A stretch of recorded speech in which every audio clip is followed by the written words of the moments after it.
Halo guys, kali ini lagi bersama gue Arya Maheswara dari kelas Komunikasi Digital. Oke, hari ini gue bakal ngerjain UAS dengan materinya itu terkait mata kuliah Komunikasi Digital nih. Gue kali ini bakal membahas dua platform yaitu YouTube dan TikTok, mulai dari sejarahnya, monetisasi, lalu ada perkembangannya, terus pendirinya, terus gue juga ngebahas dampak, dan terakhir tuh gue ada ngebahas soal mana nih yang lebih menguntungkan dari sisi monetisasinya. Oke guys, pertama-tama kita masuk ke sejarah YouTube nih guys.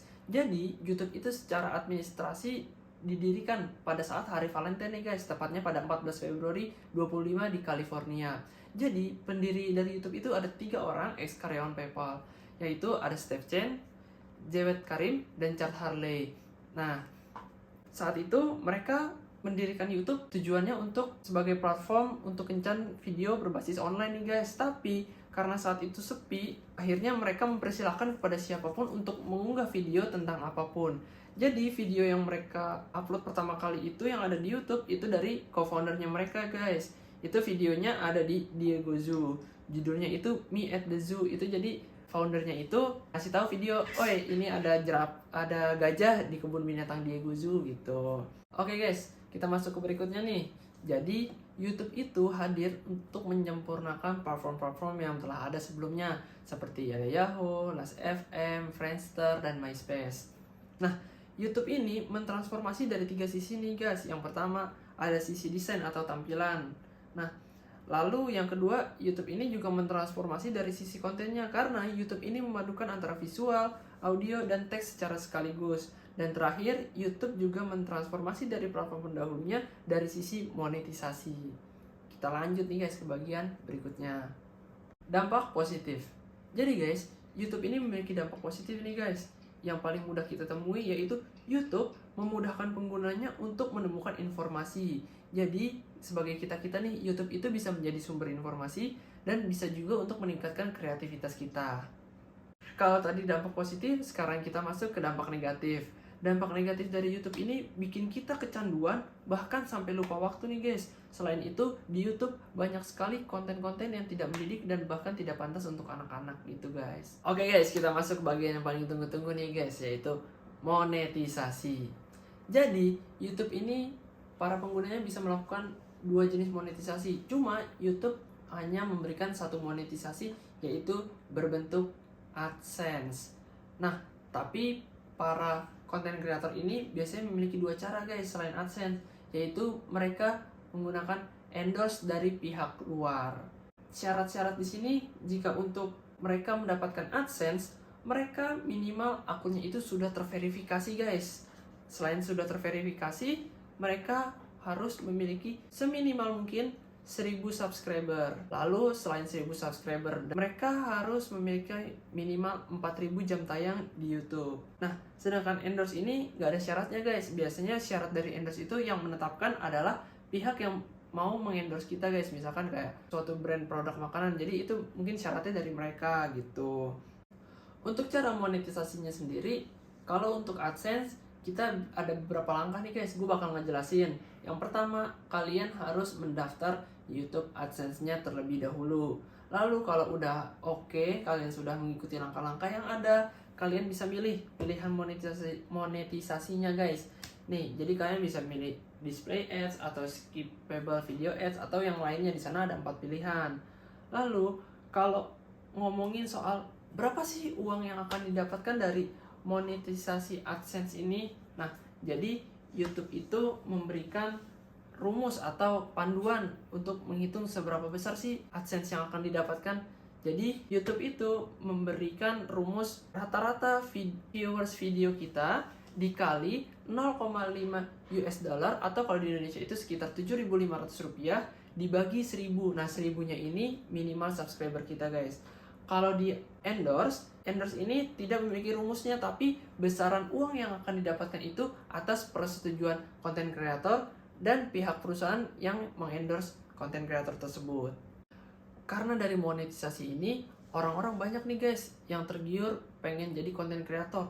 Tapi sayangnya di luar sana kalau kalian lihat di YouTube, karena orang menggebu-gebu ingin monetisasi, ingin punya banyak uang, mereka itu nggak memperhatikan kualitas konten mereka. Jadi mereka kadang bikin konten seadanya lah, atau bahkan mereka bikin konten yang nggak mendidik gitu guys. Oke, sekarang gue mau masuk nih ke bagian kedua, yaitu platform TikTok. Oke, kita masuk ke bagian TikTok guys. Jadi TikTok itu di China atau di Tiongkok dikenal sebagai Douyin. Nah, TikTok ini pertama kali diluncurkan pada bulan September 2016 oleh Zhang Yiming. Jadi TikTok itu adalah suatu platform video pendek yang biasanya berdurasi 15 detik. Tapi saat ini TikTok terus mengembangkan platform tersebut sehingga bisa menjadi 3 menit per videonya. Nah, TikTok hadir untuk menyempurnakan pendahulunya nih guys dari berbagai sisi. Jika dari sisi monetisasi bisa dilihat dari aplikasi Snapchat. TikTok ini menyempurnakan dari sisi filter dan durasinya nih guys. Nah, kalau dari platform Instagram, TikTok ini menyempurnakan fitur live. Nah, kalau dari Twitter, TikTok ini menyempurnakan dari sisi hashtag dan caption. Kalau dari YouTube, TikTok juga menyempurnakan fitur FYP dan edit guys. Dan yang terakhir, kalau dari platform Facebook, TikTok ini menyempurnakan jaringan komunitas. Dari situ kita bisa melihat sisi berikutnya, yaitu sisi monetisasi. Nah, TikTok ini memperbaiki sisi monetisasi dari Instagram, yaitu dalam live-nya TikTok ini menambah fitur GIF. Jadi GIF itu bisa sebagai pendapatan atau pemasukan kepada konten kreator. Kalau dari sisi YouTube itu ada fitur FYP paket bisnis. Sedangkan untuk dari platform Facebook, TikTok ini mengevolusi jaringan komunitas untuk diadakan kayak yang namanya affiliate gitu guys. Oke, kita masuk ke next part. Oke guys, di next part ini kita membahas tentang transformasi atau perubahan perilaku dari pengguna TikTok nih guys. Jadi menurut gue ada 2 nih guys. Yang pertama ada perubahan perilaku kita, yaitu perilaku scrolling nih guys. Semenjak ada TikTok kita jadi sering scroll aja. Terus yang kedua yaitu perubahan perilaku mencari dan menyebarkan informasi guys. Oke, berikutnya kita lanjut ke bagian dampak.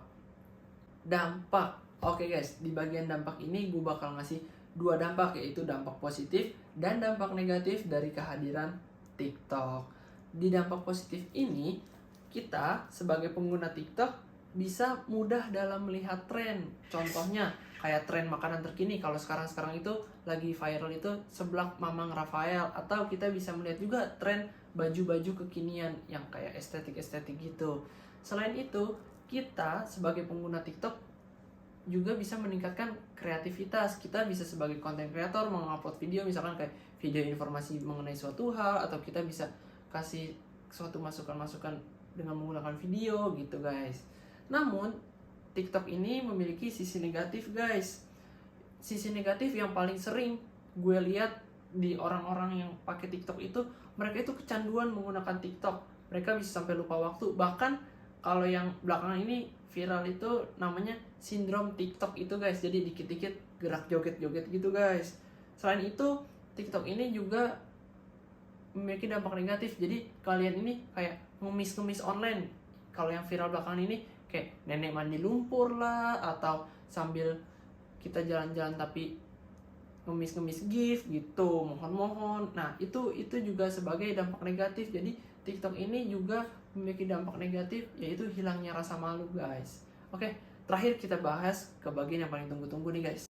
Oke, di bagian yang paling tunggu-tunggu, kalian tahulah pasti, bagian monetisasi. Jadi, di TikTok ini ada 4 monetisasi. Yang pertama, ada live streaming. Yang kedua, ada endorse. Yang ketiga, ada affiliate. Dan yang keempat, ada paket bisnis atau yang kadang disebut sebagai TikTok Shop, guys. Nah, di bagian endorse ini, TikToker itu kerjasama dengan suatu brand atau suatu perusahaan, guys. Jadi nanti perusahaan itu ngomong, misalkan gue nih punya perusahaan jualan boba. Gue ngomong ke konten kreator, woi coy, lo mau nggak gue endorse, tapi bayarannya segini ya. Nah, kalau untuk bayaran itu nanti persetujuan kedua belah pihak guys. Nanti juga biasanya pihak gue sebagai pemilik brand boba ini bakal ngomong ke konten kreatornya, tapi gue nggak mau endorse-nya itu di video lo, tapi gue maunya di live streaming. Jadi lo ntar hari sekian atau tanggal sekian lo harus live streaming. Di dalam live streaming itu awalnya lo ngobrol-ngobrol aja, tapi ntar lo nyelipin produk gue gitu. Nah itu biasanya ketentuan endorse bakal diatur sama kedua belah pihak. Lalu yang kedua itu ada live stream. Nah di live streaming ini kalian sebagai pengguna TikTok bisa memberi gift atau hadiah berupa kayak misalkan karakter-karakter, misalkan kayak karakter paus atau cuma gambar boneka gitu guys. Jadi di TikTok itu ada gift yang harga satu koinnya itu 250 perak. Nah kalau sistem keuntungannya itu kalian akan membagi keuntungan dengan pihak TikToknya nih guys, yaitu 70% untuk kalian dan 30% untuk pihak TikToknya. Tapi untuk live stream ini supaya dapat gift, kalian minimal memiliki 1000 followers dan akun kalian minimal sudah ada 30 hari. Oke, kalau di bagian affiliate ini kalian bisa mudah melihatnya, yaitu affiliate ini tuh kayak keranjang kuning yang biasanya ada di bagian kiri bawah guys. Jadi biasanya keranjang kuning ini nggak semua konten kreator pakai karena komisi yang diberikan ini kecil. Jadi komisi dari keranjang kuning ini kalian tuh kerjasama dengan pihak brand, tapi ntar kalian paling cuma dikasih 5-10% dari hasil penjualan gitu doang. Jadi konten kreator jarang ada yang ambil gitu. Terakhir yaitu paket bisnis. Syarat dari paket bisnis ini kalian minimal memiliki 1000 followers. Terus TikTok ini mengambil keuntungan 1% plus 2000. Jadi misalkan kalian punya barang nih dijual harganya 100.000.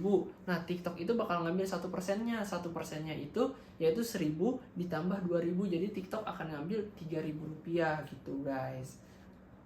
Oke, kita masuk ke bagian terakhir. Oke guys, kita masuk ke bagian terakhir, yaitu bagian studi kasus.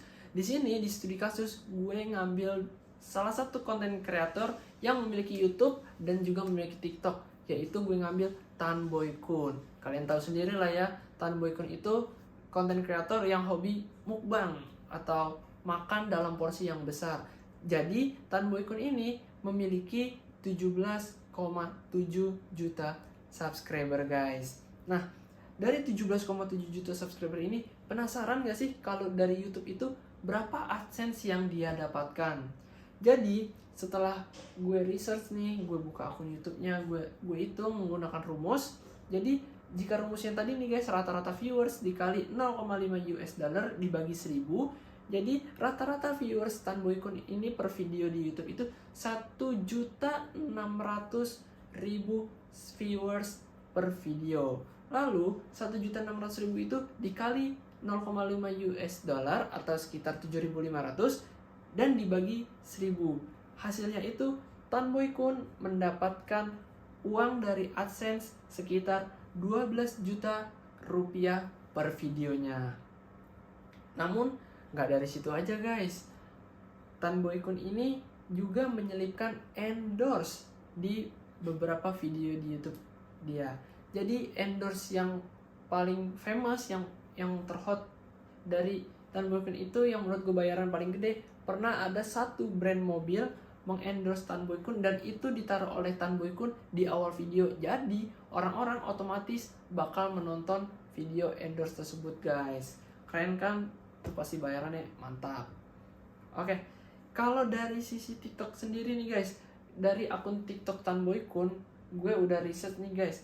Video yang diupload sama Tan Boy Kun itu kurang lebih sama guys kalau di TikTok. Di TikTok itu cuma video versi pendeknya. Nah, di TikTok ini, video mukbang-mukbangnya ini rata-rata hampir semuanya itu ada endorsean guys. Nah, di endorsean itu tapi Tan Boy Kun itu nggak menyelipkan keranjang kuning. Jadi Tan Boy Kun itu cuma pure endorse. Ada yang videonya dia sambil mukbang terus diselipin endorse, dan juga ada video yang memang full endorse gitu guys. Nah kalau dari dua sisi nih guys, kalau dari YouTube memang lebih menguntungkan AdSense karena AdSense ini ibarat kata pasti dapat gitu, apalagi rata-rata viewersnya udah 1,6 juta gitu. Kalau dari TikTok ini, Tan Boy Kun itu kan jarang live stream. Selama gue follow Tan Boy Kun gitu kan, dia jarang live stream. Jadi pendapatan utama dia dari TikTok itu palingan dari ya tadi yang telah dibahas, yaitu endorse gitu guys. Tapi nih guys, yang terakhir, kalau dibandingin mana sih yang lebih menguntungkan, monetisasi di YouTube atau di TikTok? Kan kalau YouTube tadi yang paling menguntungkan AdSense, kalau TikTok ini endorse. Nah, setelah gue research nih guys, yang gue juga udah jelasin sebelumnya, menurut gue yang lebih menguntungkan itu adalah di YouTube, karena di YouTube ini dapat AdSense yang udah pasti guys. Nah, kalau di TikTok itu kan namanya endorse ya, kadang ada kadang enggak, jadi lebih menguntungkan YouTube guys. Oke guys, itu aja yang bisa gue sharing ke kalian. Semoga bermanfaat nih buat kalian semua. Sampai jumpa di next video. Bye bye.